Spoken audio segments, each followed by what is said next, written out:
Le problème, c'est que tout simplement, une toute petite partie de la population, des privilégiés, a fait sécession et a décidé de faire du chantage à l'impôt en disant aux États, si vous m'imposez un taux que j'estime trop élevé, eh bien, je partirai. Et ça fait maintenant 40 ans que nous élisons des responsables politiques qui s'appliquent à nous expliquer pourquoi on ne peut pas les imposer comme les autres. Mais ce n'est pas ce qu'on leur demande. Nous, ce qu'on leur demande très simplement, c'est de trouver les solutions politiques pour pouvoir les imposer comme les autres. Les sommes qui sont captées ainsi par les privilégiés, elles sont considérables parce que vous avez les dispositifs fiscaux que Emmanuel Macron a fait adopter au début du quinquennat qui, en 2019, au bénéfice des 1% les plus riches, vont coûter 30 milliards à la nation. À cela s'ajoutent les intérêts de la dette publique, c'est 40 milliards. Et vous pouvez encore ajouter l'évasion fiscale évaluée à 80 ou 100 milliards. Donc on est aux alentours de 150 ou 170 milliards. Et je rappelle que le budget des recettes de l'État par an, c'est 240 milliards. Vous voyez, donc on en est quasiment à 3/4 d'argent qui est capté directement par les 1, voire les 0,1% les plus riches. Et pour trouver des solutions,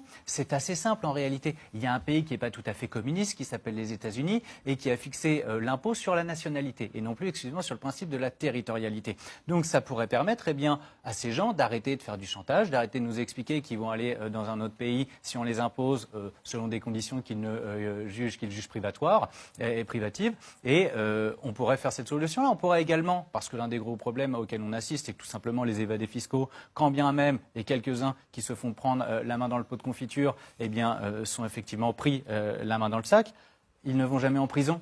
On a fait les peines planchées pour les délinquants des cités.